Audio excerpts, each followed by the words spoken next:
By continuing our topic journal, we will come to the next point. Point क्या है आपका? Points to determine cash and credit transaction. किसी transaction को देखकर how will you decide whether it is cash or on credit? आप उसको कैसे decide करेंगे कि ये ट्रांजेक्शन आपका कैश हुआ है या क्रेडिट हुआ है? In a transaction stating that cash, जो ये हाईलाइटेड वर्ड्स हैं इससे आपको ये पॉइंट जल्दी क्लियर होगा. स्टेटिंग दैट कैश, अगर आपकी ट्रांजेक्शन कह रहा है कि वो कैश में है, ठीक है, तो आप चाहे उसका नेम लिखा हो या नहीं लिखा हो, सेलर या परचेजर का, जिससे भी आपने खरीदा है या जिसको भी आपने माल सेल किया है, उसका नाम आपका हो या ना हो, बट ये मेंशन किया है कि कैश ट्रांजैक्शन हुआ है, तो आपने उसको कैश ट्रांजैक्शन ही मानना है. ठीक है. नेक्स्ट है, if the name of the seller और परचेजर इज मेंशन्ड. देखो यहाँ पर भी मेंशन था नेम, सेलर और परचेजर का नेम, बट यहाँ पर कैश ऑल्सो मेंशन्ड हियर. ठीक है, कैश भी मेंशन था, तो आपने सेलर और परचेजर से कुछ नहीं लेना है, आपने कैश के हिसाब से ही एंट्री करनी है. बट अगर सेलर और परचेजर का नाम तो मेंशन है, बट साथ साथ जो है ऐसा कुछ नहीं लिखा है कि ये कैश ट्रांजैक्शन हुआ है. ठीक है, कैश इसमें ट्रांजैक्ट हुआ है, तो आपने उस ट्रांजैक्शन को क्या लेना है? क्रेडिट लेना है. आपने उस ट्रांजैक्शन को उधार मानकर चलना है. मीन्स अगर कैश आपने क्लियरली लिखा हुआ है, तब आपने ये नहीं देखना है कि किसी का नाम लिखा है या नहीं है. बट आपका अगर उसमें कैश क्लियरली नहीं लिखा हुआ है और सेलर और परचेजर का नाम मेंशन है, तब आपने उसको क्रेडिट मानकर चलना है. एक बात और है कि अगर उसमें कैश भी नहीं लिखा है और सेलर और परचेजर का नेम भी नहीं लिखा है, then it will also be assumed as cash transaction. ठीक है. नेक्स्ट है, इन केस ऑफ एक्सपेंसेस और इनकम. अगर एक्सपेंस या इनकम की बात होती है तो उसमें पार्टी का नाम लिखा हो या ना लिखा हो, even if the name of the party receiving, जो पार्टी रिसीव कर रही है उस इनकम को और मेकिंग पेमेंट कर रही है उस एक्सपेंस उस इनकम की, ना तो उसका नाम लिखा हुआ है चाहे उसका नाम भी लिखा हो, मीन्स एक्सपेंस और इनकम की कंडीशन में आपने उसको कैश पेमेंट ही और कैश रिसीट ही माननी है. उसमें आपने नाम पर ध्यान नहीं देना है कि किससे आपका कैश रिसीव हुआ है या आपने किसको पेमेंट की है उस एक्सपेंस की, तो आपने उसको क्या मानना है? कैश ट्रांजैक्शन ही मानना है, और आपने उस पर्सनल अकाउंट से कुछ भी ले. इट मीन्स क्या है? एक्सपेंस या इनकम, पेमेंट या रिसीव की बात होती है तो आपके दो अकाउंट्स अफेक्ट होते हैं, एक एक्सपेंस का अकाउंट या इनकम का अकाउंट और दूसरा क्या होगा? कैश का अकाउंट. ठीक है. नेक्स्ट पॉइंट है, any amount introduced as capital. जो भी अमाउंट आपने कैपिटल का लगाया है, चाहे एडिशन लगाया है, चाहे बिजनेस स्टार्ट करने के टाइम लगाया है बिजनेस में, तो उसमें जो है आपका कैपिटल अकाउंट क्रेडिट होगा. ठीक है, क्योंकि कैपिटल क्या है? लायबिलिटी है आपके बिजनेस की, तो लायबिलिटी क्या होती है? क्रेडिट होती है. तो प्रोप्राइटर के कैपिटल अकाउंट को यहाँ पर क्रेडिट करेंगे जब वो पैसा बिजनेस में लगाएगा as capital. Withdrawal of cash और गुड्स फॉर हिज और हर पर्सनल यूज. अगर प्रोप्राइटर अपने पर्सनल यूज के लिए कैश या गुड्स विड्रॉल करता है बिजनेस से, तो उसके अकाउंट को डेबिट करने की बजाय ड्रॉइंग्स के अकाउंट को डेबिट करेंगे. ठीक है, तो आपका कैपिटल अकाउंट लायबिलिटी होती है और कैपिटल को कम कौन करता है? ड्रॉइंग्स करता है. लेकिन आपने यहाँ पर कैपिटल को डेबिट नहीं करना है, यहाँ पर एक नया अकाउंट क्रिएट होगा, ड्रॉइंग्स अकाउंट. और ये अंडरस्टूड है कि कैपिटल हो या ड्रॉइंग्स हो, ये कौन करता है? ये प्रोप्राइटर करता है. ठीक है, तो इट मीन्स जो है कैपिटल जब लगाई तो हमने कैपिटल को क्रेडिट किया, इट मीन्स प्रोप्राइटर को क्रेडिट किया. ड्रॉइंग्स जब हमने की तो इट मीन्स हमने ड्रॉइंग्स को डेबिट बेशक किए हैं, but it means it is understood that proprietor is debited hair.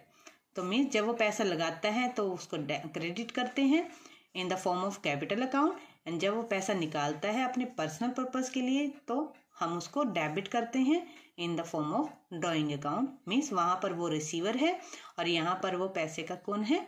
Giver है. Next, purchase and sale of goods. हम गुड्स की परचेज और सेल को कैसे ट्रीट करते हैं जर्नल में. आपको ये थोड़ा सा थियोरेटिकल वे में समझाया जा रहा है, बट जब आप इसका प्रैक्टिकल करोगे then you will understand it better. ये जस्ट आपको सिर्फ थ्योरी थोड़ी सी बताई जा रही है, तो पहले आप इसको एक बार माइंड में बिठा लेंगे, उसके बाद जब आप प्रैक्टिकल क्वेश्चन करेंगे तब आपको अच्छे से समझ आ जाएगा। नेक्स्ट है purchase and sale of goods. Goods क्या चीज होती हैं? गुड्स आर दोज आइटम्स, वो आइटम जो कि परचेज की जाती हैं या बनाई जाती हैं या मैन्युफैक्चर की जाती हैं। मीन्स किस पर्पज के लिए? रीसेल पर्पज के लिए, मतलब दोबारा बेचने के लिए। गुड्स क्या है? जो कि परचेज की गई या मैन्युफैक्चर की गई, किस पर्पज के लिए? रीसेल के लिए। And not for the purpose of using it in the business. Means उसको बिजनेस के अंदर बिजनेस में यूज नहीं किया जा रहा है, बट वो सेल परचेज के लिए यूज किया जा रहा है। ठीक है, इट मीन्स क्या हुआ? The items that are purchased to use in the various business activity, वो आइटम जो बिजनेस में विभिन्न क्रियाओं के लिए यूज की जाती है और लॉन्गर पीरियड के लिए, for a longer period of time, that are assets not goods. मतलब उनको क्या बोलते हैं? उनको एसेट्स बोलते हैं, गुड्स नहीं बोलते हैं। ठीक है, मीन्स आपको गुड्स क्लियर होगी। Goods are those item which are purchased और manufactured for the purpose of resale and not for the purpose of using it in the business. जो बिजनेस में यूज करने के लिए यूज की जाते हैं, that are called assets not goods. तो हम परचेज अकाउंट को कैसे ट्रीट करेंगे जर्नल में? परचेज अकाउंट को हम यहाँ पर डेबिट करेंगे, बट कौन से रूल को फॉलो करते हुए? By following the rule of expense account. Expense account का रूल क्या होता है? Debit all the expenses and credit all the income. तो हम परचेज को हम एक्सपेंस मानकर चलेंगे, तो increase in expenses debited and decrease in expenses credited. Simple सी बात है, आप इसको माइंड में बिठाएंगे। Debit all the expenses means आप परचेज अकाउंट को क्या करेंगे? यहाँ पर डेबिट करेंगे। इसी तरह आपने सेल्स अकाउंट में क्या करना है? सेल्स अकाउंट को क्रेडिट करना है। सेल्स अकाउंट की को ट्रीट कैसे करेंगे? Bye following the rules of revenue account. Revenue account का रूल क्या था? Debit all the expenses and losses and credit all the income and gains. तो हम इसको रेवेन्यू मानकर चलेंगे। परचेज को क्या मानकर चल रहे थे? एक्सपेंस मानकर चल रहे थे, that's why we have debited purchase account. और हमने सेल्स को क्या मानकर चलना है? रेवेन्यू मानकर चलना है, that's why we have credited sales account. ठीक है, अब opposite of these two accounts are purchase return account. Means जब आप परचेज किए हुए माल को वापस करते हो, then it will called purchase return. तो हम जैसे परचेज को क्या करते थे? डेबिट करते थे, तो परचेज रिटर्न को हम क्रेडिट कर देंगे। इट मीन्स आपकी परचेज कम हो गई है, मतलब लास्ट में जब नेट परचेज आप निकालेंगे तो परचेज में से रिटर्न जो है परचेज की वो लेस कर देंगे। इसी तरह सेल्स रिटर्न अकाउंट क्या है? सेल्स की हुई चीज जब वापस आ जाती है, then it will be called sales return. तो हम जैसे सेल्स को हम क्रेडिट करते हैं, सेल्स रिटर्न को क्या करेंगे? डेबिट कर देंगे। मीन्स अपोजिट करेंगे ना, क्योंकि सेल्स किया था जब माल बिका था, अब माल वापस आ गया है, बिना बिका हो गया है वो, तो हम उसकी अपोजिट एंट्री कर देंगे। It's just simple. नेक्स्ट है आपका closing stock account. Closing stock क्या होता है? It shows the value of unsold stock. जो बिना बिका हुआ स्टॉक होता है, that is called closing stock. आपके बिजनेस में लास्ट में जो बिना बिका हुआ माल होता है वो बोलते हैं क्लोजिंग स्टॉक। अंत में जो स्टॉक बचता है बिना बिका हुआ, इसको कैसे आप कैलकुलेट करते हो? आपके पास ओपनिंग स्टॉक पड़ा हुआ है, जो पिछले साल का क्लोजिंग था, वो नेक्स्ट ईयर का क्या होता है? Opening stock.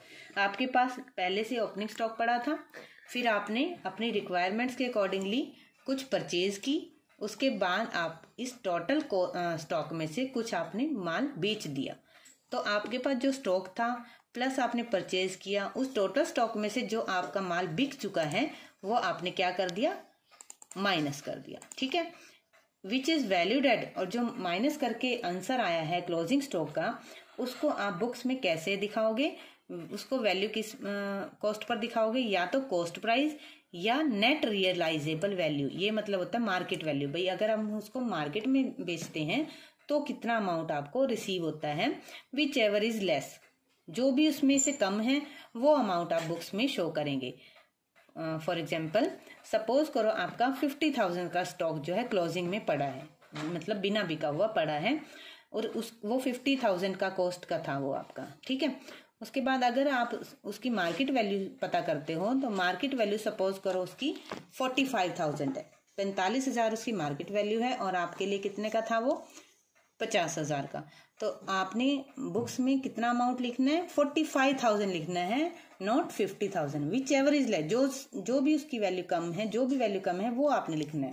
Opposite of this suppose करो आपके पास क्लोजिंग स्टॉक था 45,000 का और मार्केट वैल्यू उसकी ज्यादा है, मीन्स मार्केट में उसकी डिमांड ज्यादा है और वो है आपका 50,000 का, तब भी आप 45,000 को ही लिखोगे। दोनों में से जो भी कम होगा वो अमाउंट आपको लिखना होगा, ठीक है। नेक्स्ट है आपने अंडरस्टैंड करना डिस्काउंट और रिबेट क्या होता है। डिस्काउंट और रिबेट में क्या फर्क है। हिंदी में इसका मतलब छूट ही है, मतलब छूट, एक रिबेट होता है कटौती। अब इसको समझना है आपने। सबसे पहले हम समझेंगे डिस्काउंट का मतलब। It is the amount of reduction in the price of goods और सर्विसेज। जो भी गुड्स हैं या सर्विसेज हैं उसकी जो भी कीमत है उसके अमाउंट में रिडक्शन करना, उसके अमाउंट को कम करना, वो फिर पे करना, that is called discount. Suppose करो 50,000 का आपका प्राइस बनता था गुड्स और सर्विसेज का और आपने उसकी पेमेंट कितनी करनी है 45,000 की। इट में जो बैलेंस होगा, जो रिडक्शन प्राइस होगा 5,000 का, दैट इज कॉल्ड डिस्काउंट। अब डिस्काउंट भी दो टाइप की होती हैं, एक ट्रेड डिस्काउंट और एक होती है कैश डिस्काउंट। पहले ट्रेड डिस्काउंट देख लेते हैं। जब आपकी कंडीशन होती है कि अगर आप बल्क में परचेज करते हो कोई माल, बल्क का मतलब होता है एक हाई अमाउंट में, ज़्यादा मात्रा में परचेजेस करते हो, तो आपकी कंडीशन होती है कि आप उसको डिस्काउंट देते हो, whether it is on credit, whether it is और इट इज़ फॉर कैश। मतलब ये कैश में भी हो सकती है और उधार भी हो सकती है और कैश भी हो सकती है। अगर वो बल्क में खरीदी जा रही है तो बायर क्या होता है, वो सेलर को एक डिस्काउंट देता है उसी टाइम पे, खरीदने के टाइम की कंडीशन होती है ये। तो वो डिस्काउंट जो दी जाती है खरीदने के टाइम, चाहे वो कैश खरीदी जाए चाहे वो उधार खरीदी जाए, that is called trade discount, ठीक है। तो इसमें क्या करते हैं, ये परचेज, सपोज करो परचेजेस अमाउंट जो भी होगा उसमें ट्रेड डिस्काउंट को लेस करेंगे, ठीक है। और अगर सेल्स है, सेल्स करते हुए ट्रेड डिस्काउंट आप दे रहे हो, परचेज करते हुए रिसीव कर रहे हो तो परचेजेस में से ट्रेड डिस्काउंट लेस करके वो वाला अमाउंट आपको पे करना है। इसी तरह अगर सेल्स करते हुए आप ट्रेड डिस्काउंट दे रहे हो तो सेल्स के अमाउंट में से ट्रेड डिस्काउंट लेस करके बाकी balancing amount will be received by you, जो आपको मिलेगा। अब ऐसी trade discount is allowed on both cash and credit sales, means दोनों सेल्स पर होता है, कैश सेल्स पर भी क्रेडिट सेल भी। GST is applied at the net value of sale, means जो सेल्स में से ट्रेड डिस्काउंट लेस करने के बाद जो अमाउंट होता है उसके ऊपर जो है जीएसटी का अप्लाई होता है, ठीक है। कैश डिस्काउंट फर्स्ट आपने की थी ट्रेड डिस्काउंट, नेक्स्ट वन है आपकी कैश डिस्काउंट। क्या होती है, जब आप पेमेंट जल्दी से चाहते हो, प्रॉम्प्टली पेमेंट के लिए, मतलब टाइमली पेमेंट के लिए आप उसको एक और ऑफर रखते हो कि टाइमली पेमेंट पर आप उसको अपने कस्टमर को या कोई सप्लायर आपको जल्दी पेमेंट के लिए कोई डिस्काउंट देता है तो वो आपकी कैश डिस्काउंट कहलाती है। ये ट्रेड डिस्काउंट नहीं होती। ट्रेड डिस्काउंट कैश और क्रेडिट दोनों सेल्स पर होती है, बट कैश डिस्काउंट जो होती है वो कैश पेमेंट पर होती है।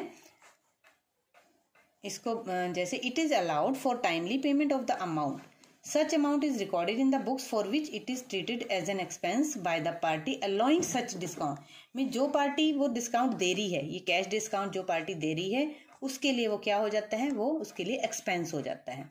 और जो डिस्काउंट अवेल कर रही है, ये मिल रही है जिसको डिस्काउंट, उसके लिए क्या हो जाती है, ये इनकम हो जाती है। It's just simple, it means क्या है, कैश डिस्काउंट को आप बिजनेस में रिकॉर्ड करते हो और ट्रेड डिस्काउंट को आप बिजनेस में रिकॉर्ड नहीं करते हो। इट इज जस्ट डिडक्टेड, सिर्फ डिडक्ट की जाती है, नेट अमाउंट को आप कंसिडर करते हो, बट कैश डिस्काउंट में आप कैश डिस्काउंट को बिजनेस में शो करते हो। दीज आर, एक पॉइंट था आपका रिबेट। रिबेट क्या होता है, it's a reduction in the price of goods, goods के जो प्राइस में रिडक्शन। वैसे तो कैश डिस्काउंट भी रिडक्शन था और ट्रेड डिस्काउंट भी रिडक्शन था, लेकिन ट्रेड डिस्काउंट जो किस टाइप का रिडक्शन था, गुड्स के प्राइस में, गुड्स या सर्विसेज के, और कैश डिस्काउंट किस टाइप का रिडक्शन था, पेमेंट के टाइम रिडक्शन था, कैश पेमेंट के टाइम। अब रिबेट क्या चीज है, ये थोड़ा इनसे अलग है।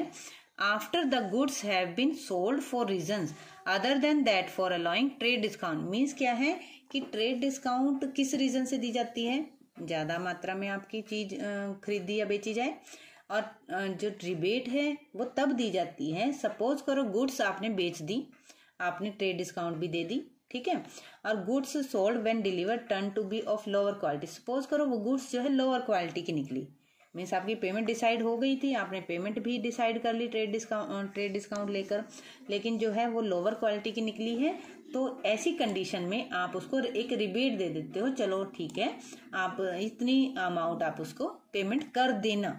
मीन्स वो कैश डिस्काउंट की बात नहीं हो रही है, वो अभी पेमेंट की बात हो रही है इन फ्यूचर। तो वो जो है इंफीरियर क्वालिटी की होने की वजह से आप उसको थोड़ा और डिस्काउंट, ट्रेड डिस्काउंट से भी अलग डिस्काउंट देते हो। That is called your rebate here in your business. It is offered and allowed on sales completed in the past. ये उस सेल्स पर दी जाती है जो पास्ट में हो चुकी है सेल्स, अब नई सेल्स के ऊपर नहीं है। मीन्स जो सेल्स हो चुकी है, ट्रेड डिस्काउंट भी तय हो चुका है, और जस्ट रिबेट आपने because of its lower quality आपने इसको दी है या आपने अवेल की है। अगर आपके पास कोई माल आया है और वो लोअर क्वालिटी का निकला है, तो सप्लायर आपको क्या करता है कि उस पेमेंट देने की बजाय उससे कम पेमेंट लेने के लिए तैयार हो जाता है, ताकि उसका जो लोअर क्वालिटी का माल भी सेल हो जाए और आप उसमें अपना बेनिफिट देखते हुए आप उसको खरीद लेते हो। उस टाइम आपको जो डिस्काउंट मिलती है that is called rebate. These are some points in your journal topic.